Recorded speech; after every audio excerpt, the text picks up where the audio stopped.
Theatre fun entertainer എന്നൊന്നും പറയുന്നില്ല, നല്ലൊരു സിനിമയായിരിക്കും ഇത് എന്നുള്ളതിൻ്റെ അകത്ത് എനിക്കൊരു സംശയമില്ല. ബാക്കി കണ്ടിട്ട് നിങ്ങളാണ് എല്ലാവരും ഒരേ പാറ്റേൺ ഒരേ ഇത് എങ്ങനെ ചെയ്യും അങ്ങനെ ചിന്തിക്കുമ്പോൾ അൽഫാസ് വന്ന് എന്നോട് അൽഫാസ് പല കഥകൾ പറഞ്ഞിട്ടുണ്ട്. അത് പലതും ബാക്കിയൊക്കെ നല്ലത് തന്നെയാണ്. പക്ഷെ ഇത് എനിക്ക് ഭയങ്കരമായിട്ട് സ്ട്രൈക്ക് ചെയ്തു. കാരണം ഇറ്റ്സ് എ ഡിഫറെൻറ്റ് ഫിലിം.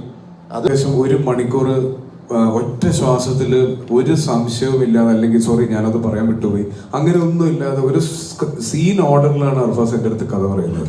അത് പറഞ്ഞു കഴിഞ്ഞിട്ട് ഈ ക്യാരക്ടേഴ്സിന് 3 ക്യാരക്ടേഴ്സാണ് ഇതിൽ മെയിനായിട്ട് നിൽക്കുന്നത്. അമല ചെയ്യുന്ന ക്യാരക്ടറും ഷർഫു ചെയ്യുന്ന ക്യാരക്ടറും. ഇവരുടെ ക്യാരക്ടർ ഹിസ്റ്ററി, ബാക്ക്ഡ്രോപ്സ്, ഇവരിങ്ങനെ പെരുമാറാനുള്ള കാരണം എന്ന് വേണ്ട, ഞാൻ എന്ത് സംശയമാണോ ചോദിക്കാൻ സാധ്യതയുള്ളത് അത് മുഴുവൻ അർഫാസ് എനിക്ക് പറഞ്ഞു തന്നു.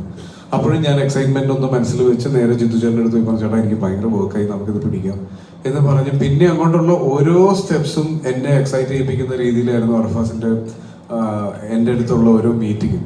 അപ്പൊ അങ്ങനെ വന്ന് ഞങ്ങളിത് ഷൂട്ട് ചെയ്യുമ്പോൾ ആദ്യം ഷൂട്ട് ചെയ്യാൻ പ്ലാൻ ചെയ്തത് ഒരു ഭയങ്കര ഡെസേർട്ടഡ് ആയിട്ടുള്ള ഒരു സ്ഥലം വേണം എന്നായിരുന്നു. അപ്പോൾ മൊത്തത്തിൽ ഈ സിനിമയുടെ ഒരു നറേറ്റീവിലും മേക്കിങ്ങിലും അർഫാസിനൊരു പുതുമ ആഗ്രഹം ഉണ്ടായിരുന്നു. അപ്പൊ അങ്ങനെ അതിൽ നിന്നാണ് ഇതിനൊരു പുതിയ ലൊക്കേഷൻ തന്നെ വേണം, അല്ലെങ്കിൽ നമ്മൾ സ്ഥിരം കാണുന്ന മലയാള സിനിമയിലോ മേ ബി ഒരു സൗത്ത് ഇന്ത്യൻ സിനിമയിലും നമ്മൾ കണ്ടിട്ടുള്ള ഒരു ഫ്ലേവർ മാറ്റി പിടിക്കണം എന്നുള്ളതിലാണ് ഈ സിനിമ ട്യുണീഷ്യ വരെ എത്തുന്നത്.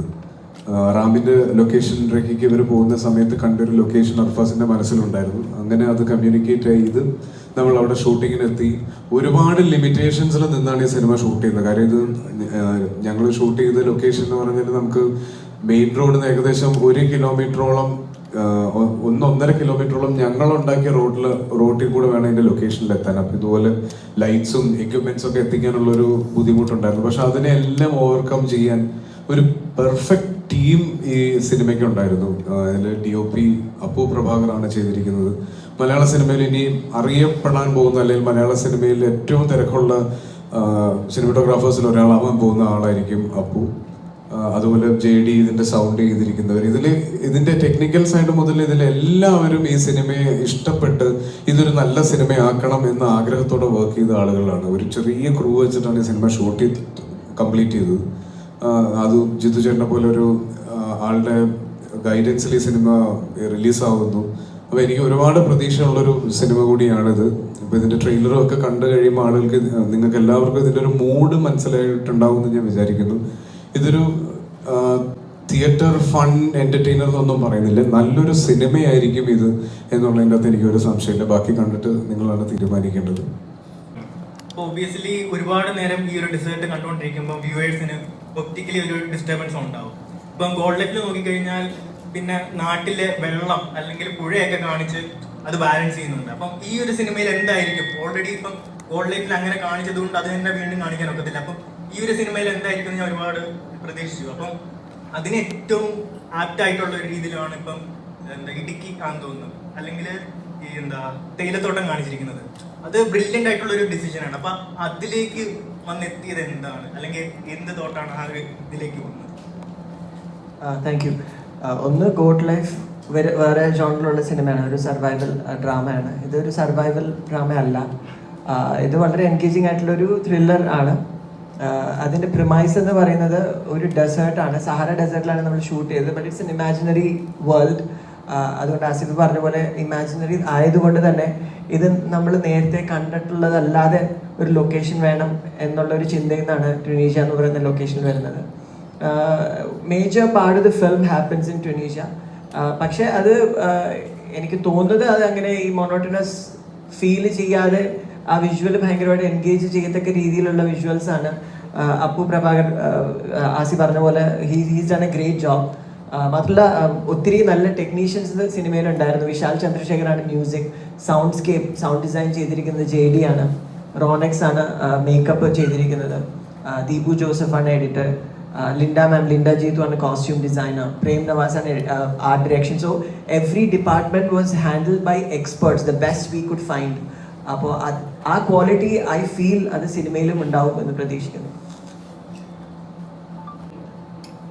നിങ്ങൾ കണ്ടിട്ട് പറയാ, ജീതു സാറിന്റെ പേര് അസോസിയേറ്റഡ് ആകുമ്പോൾ ഒബ്വിയസ്ലി അതിലൊരു എക്സ്പെക്ടേഷൻ ഉണ്ട്.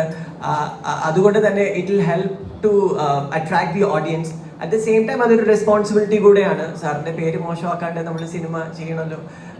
So I feel we as a team have done justice to it. ബാക്കി നിങ്ങൾ കണ്ടിട്ട് തീരുമാനിക്കാം.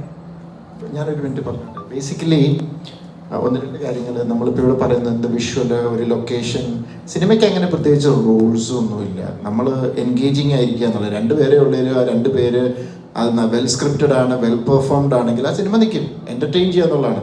ഇവിടെ എത്രയോ 100 ആർട്ടിസ്റ്റ് നിന്ന് അഭിനയിച്ച പടമൊക്കെ ഇവിടെ തിയേറ്ററിൽ കൂടെ സർവൈവ് ചെയ്യാതെ പോയിട്ടുണ്ട്. സോ അതല്ല ഇപ്പം എനിക്ക് ഇതിനകത്ത് ഏറ്റവും അട്രാക്ഷൻ തോന്നിയത് അല്ലെങ്കിൽ എനിക്ക് ഏറ്റവും ഇഷ്ടപ്പെട്ടത് അർഫാസ് എന്നോട് വന്ന് ഈ കഥ പറഞ്ഞപ്പോൾ ഞാൻ അർഫാസ് അങ്ങനെ ചിന്തിച്ചല്ലോ എന്നുള്ളത്. ആസ് എ ഫിലിം മേക്കർ സാധാരണ ആൾക്കാർ ചിന്തിക്കുന്നതിൽ നിന്ന് വിഭിന്നമായി ചിന്തിച്ചു എന്ന് കരുതി അർഫാസ് ഇപ്പോൾ പറയുന്ന ലോകത്തിൽ ഇന്നവരെ ആരും പറയാത്ത കാര്യമൊന്നുമില്ല.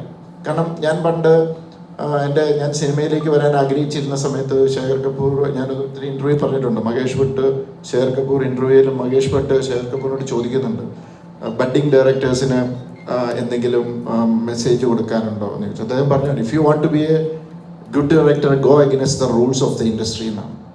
അപ്പോൾ ഇവിടെ എല്ലാവരും ഒരേ പാറ്റേൺ, ഒരേ ഇത് എങ്ങനെ ചെയ്യും അങ്ങനെ ചിന്തിക്കുമ്പോൾ അർഫാസ് വന്ന് എന്നോട്, അർഫാസ് പല കഥകൾ പറഞ്ഞിട്ടുണ്ട്, അത് പലതും ബാക്കിയൊക്കെ നല്ലത് തന്നെയാണ്. പക്ഷെ ഇത് എനിക്ക് ഭയങ്കരമായിട്ട് സ്ട്രൈക്ക് ചെയ്തു. കാരണം ഇറ്റ്സ് എ ഡിഫറെൻറ്റ് ഫിലിം. അത് എനിക്ക് അതുകൊണ്ട് തന്നെയാണ് ഞാനിങ്ങനെ ഭയങ്കരമായിട്ട് സപ്പോർട്ട് ചെയ്തത്. കാരണം മലയാളത്തിന് ഇന്ന് എനിക്ക് തോന്നുന്നത് ഇന്ത്യയിൽ ഏറ്റവും കൂടുതൽ ഇങ്ങനെയുള്ള ഡിഫറെൻറ്റ് സിനിമകൾ ചെയ്യാനും അത് ആസ്വദിക്കാനും കഴിവുള്ള ഒരു ഗ്രൂപ്പാണ് നമ്മുടെ കേരള മലയാളികൾ എന്ന് പറയുന്നത്. അതുകൊണ്ട് തന്നെയാണ് ഞാൻ ധൈര്യമായിട്ട് നിന്നത്. And it's A very interesting film. അത് നിങ്ങൾ സിനിമ കാണുമ്പോൾ നിങ്ങൾക്കത് മനസ്സിലാവും. അപ്പോൾ അതിനകത്ത് വിഷ്വലും മാത്രമല്ല, അദ്ദേഹത്തിൻ്റെ സ്ക്രിപ്റ്റിംഗ് ഉണ്ട്, എഴുത്തുണ്ട്, ഇവരുടെ പെർഫോമൻസ് ഉണ്ട്, അതിലാണ് ആ സിനിമ നിൽക്കുന്നത്. ഓഫ് കോഴ്സ് ഫോട്ടോഗ്രാഫി ഉണ്ട്, ബാക്കി എല്ലാ ഘടകങ്ങളും ഉണ്ട്.